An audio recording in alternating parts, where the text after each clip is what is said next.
So Sachin, I'm going to start off the conversation with you. All right? We're leapfrogging into an AI era as we speak. But the fundamental realities in this country are fairly different, in that over half of schools don't have computers. Over half of schools don't have internet. So vis-a-vis this on-ground reality and the background that I've just described, what is it going to take in terms of digital capacity building at the most grassroots of level, so we leapfrog successfully within the limitations of our realities? Over to you.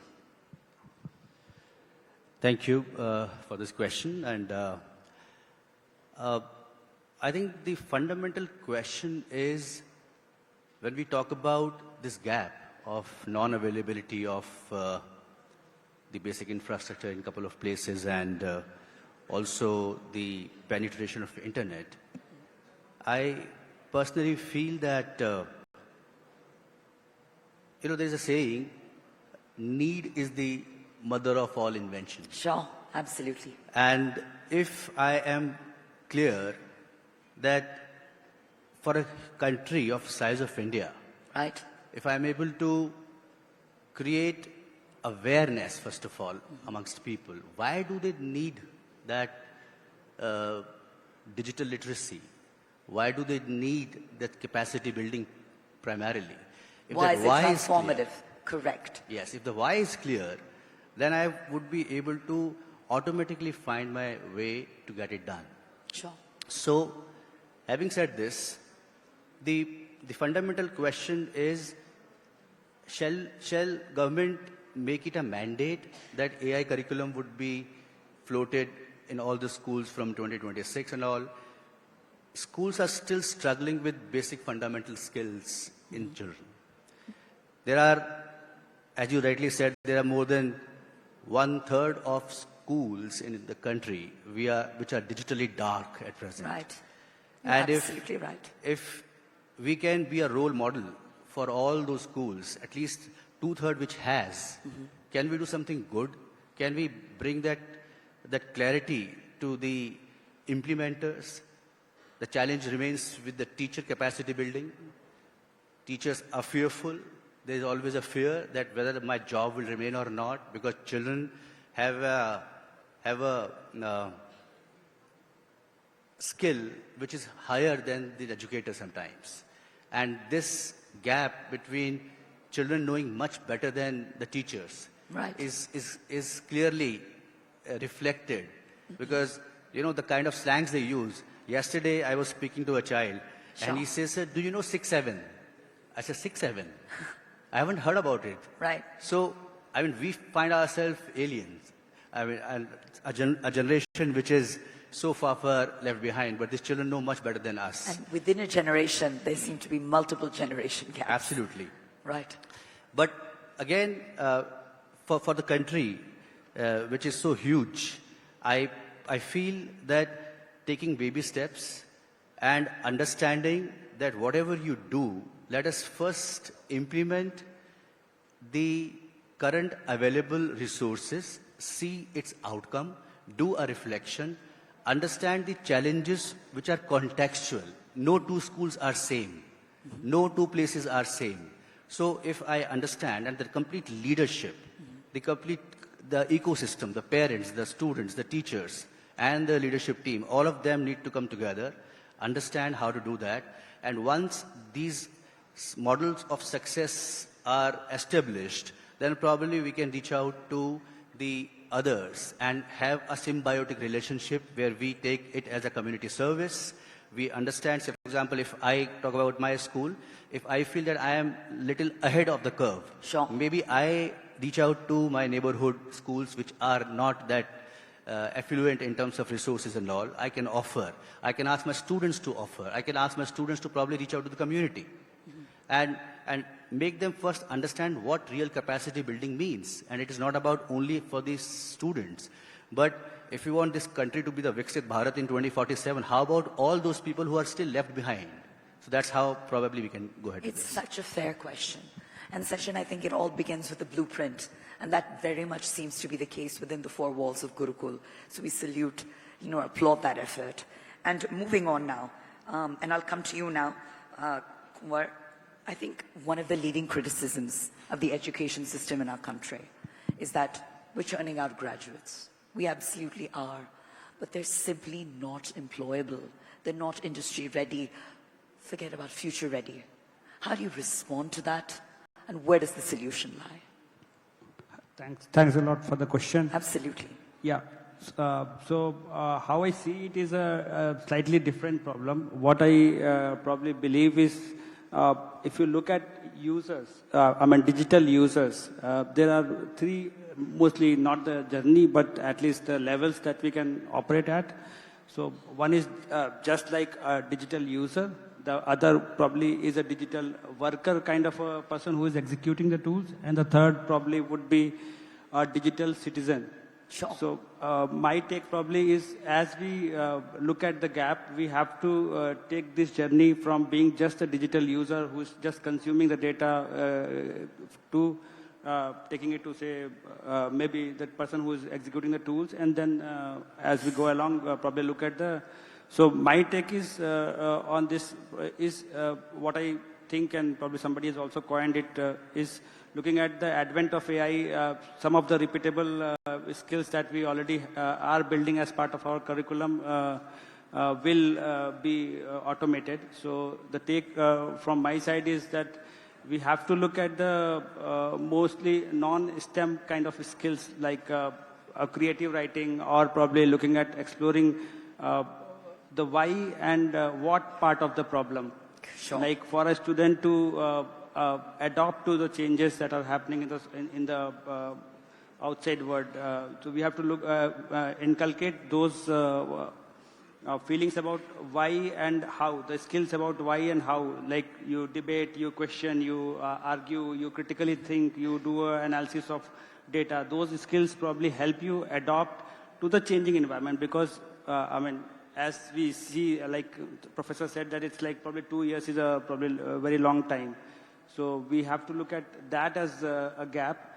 And somebody has coined it, and I think I find it very apt, that probably looking at digital civics as a subject, Sure. which could be like how you educate people to become aware of what the digital world has to offer to our next generation, or the current, the next set of people that are coming in. Some wonderful, very tangible takeaways. And, thank you for sharing that, Kumar. And if I come to you now, Aman, look, many are of the mind that when it comes to building digital capacity building, the problem is not the students. The constraints stem from the teachers. Do you share that sentiment? And if so, how does one even begin to bridge that gap, sir? Because look, if at an elementary school level itself, the students are not digitally equipped, isn't higher education, college, university far too late to then bridge the delta? So I think building a better digital capacity, it's obviously starts with the teachers and training of the teachers. For many things, first of all, implementing learning management systems is critical right now, using them well, using data well.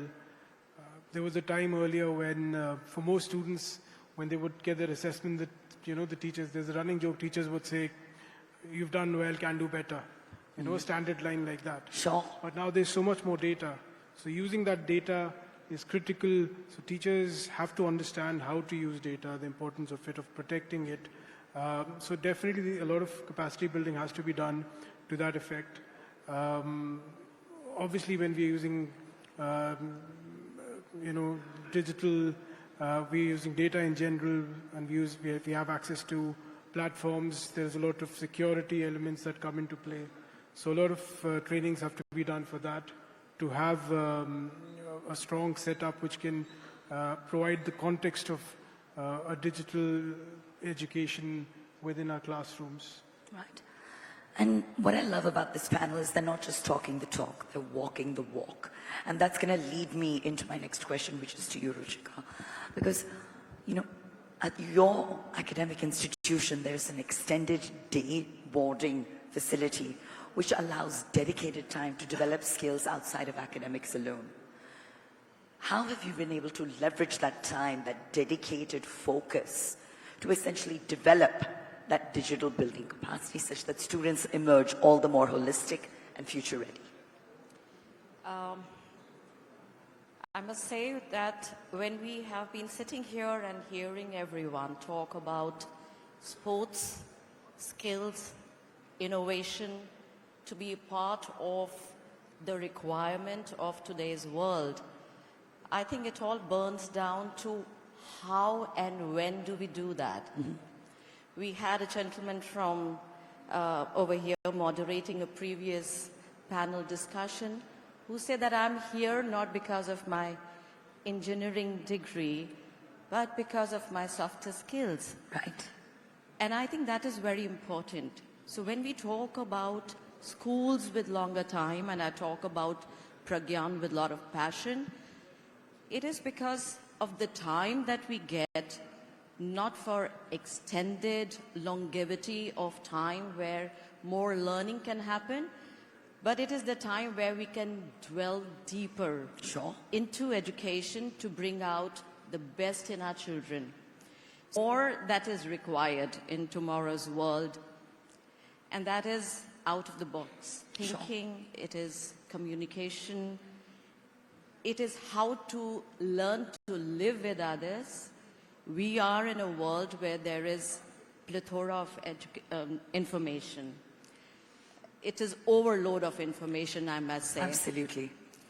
Now, how to disseminate that information, how to analyze that information meaningfully, to sieve that information and to see what can be done from it, is what is required to be taught to the children.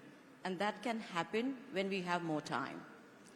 And when we have more time, when we give so much of exposure to children, not just in academics, but also, let's say, in theater, in art, in music, bring in our Indian heritage, coming to school, where we do spick-macays.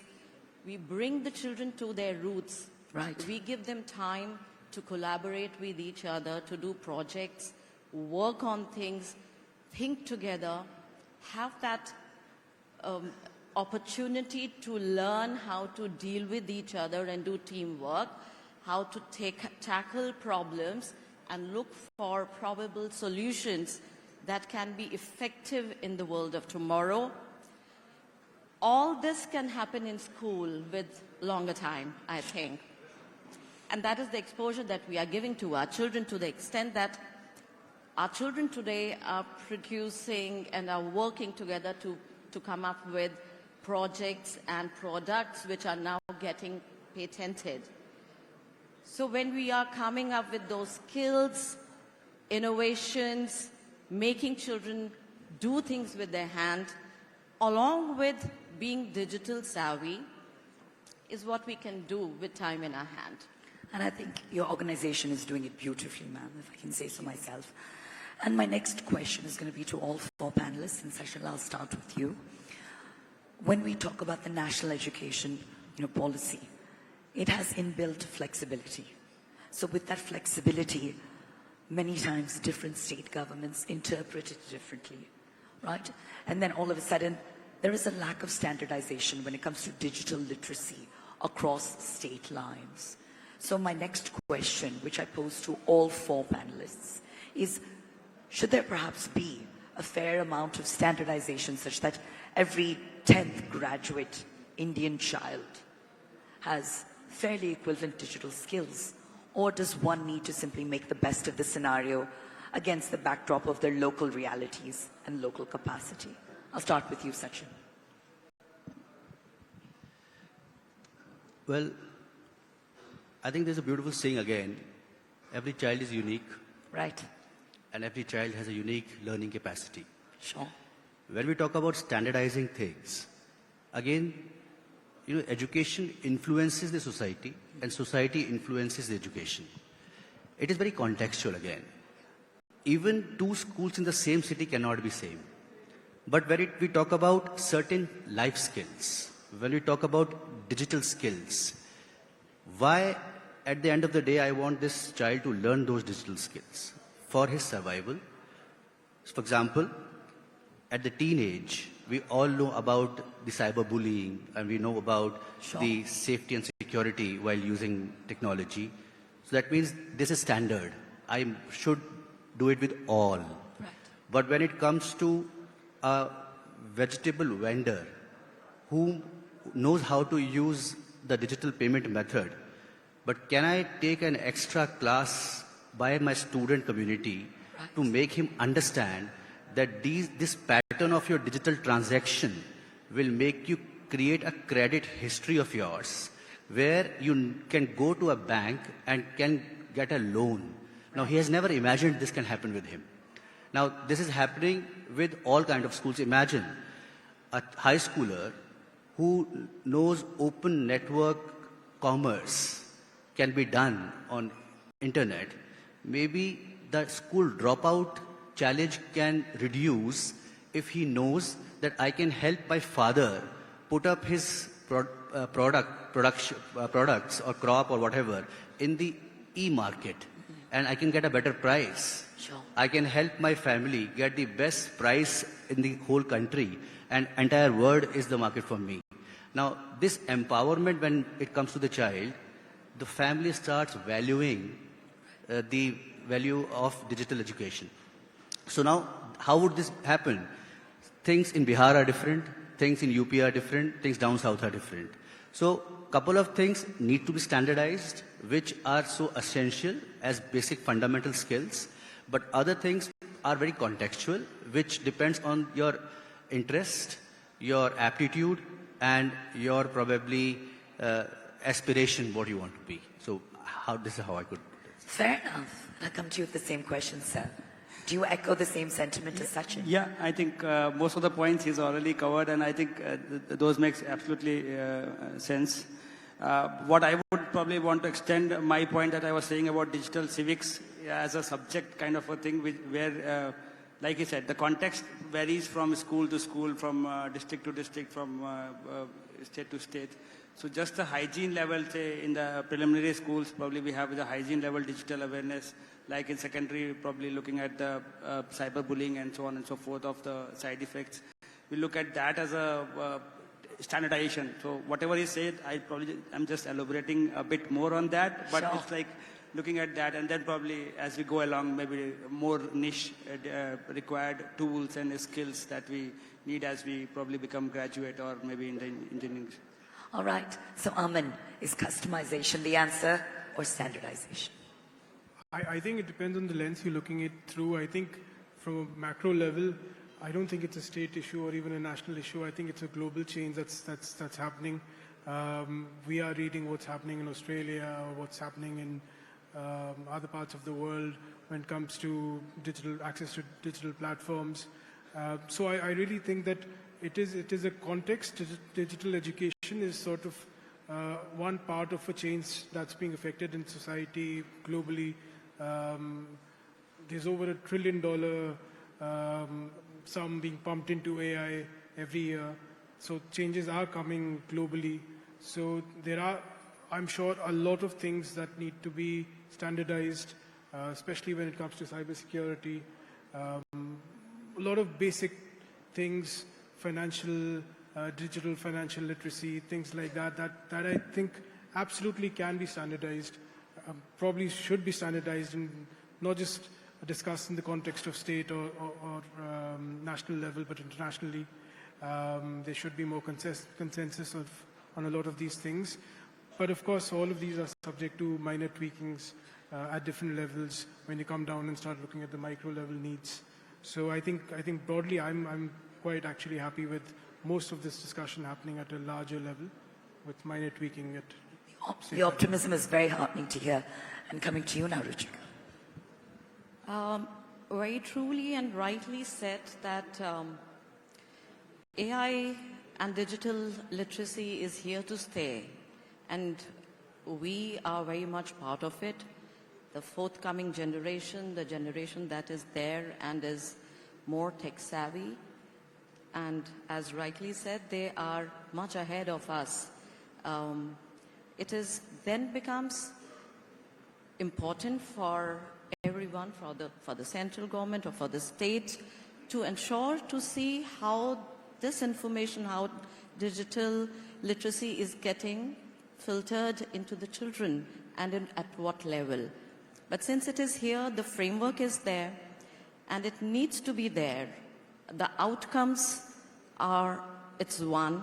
When you talk about children passing out from 10th at a certain level, they would all be digital literate. But what is to be done, what is not to be done, those finer aspects definitely need to be taught to our children. All right, and a final question, and I want each of our panelists to answer in a single sentence, complete the sentence. We'll start with you, Sachin. Digital capacity building across India's education landscape is going to take, fill in the blank. The genuine intent. Phenomenal. Coming to you, what will it take? I think we still need to, I mean, my take is slightly different. I believe that probably he's covered it to the intent part, but I think we need to focus on, I mean, not probably looking at the trends that are happening worldwide, but it has to be, I mean, not try to ride the hype cycle that we have across many forced learning on, say, languages and so on and so forth. Because of the changing scenarios with the AI coming into play, I believe it has to be more into, say, critical thinking and maybe more debating, more so on and so forth of the words, and then probably be open to adopting to the changes that are happening. So that is the best way to, I think. Fair enough, sir. Over to you, Aman. I think it'll take doubling down on formative learning which is there in schools and adding on, using technology as a tool rather than focusing on it. Perfectly put. I'll give you the last word, Richika. Digital learning and technology will take India leaps and bounds. We have the skills, we have the power. Our generation has the vision. We are going to go forward in leaps and bounds. What a power-packed panel, ladies in discussion. Huge round of applause for all of them, please. Let's keep it coming. Yes, thank you, thank you. And Shuchi Shukla, please have your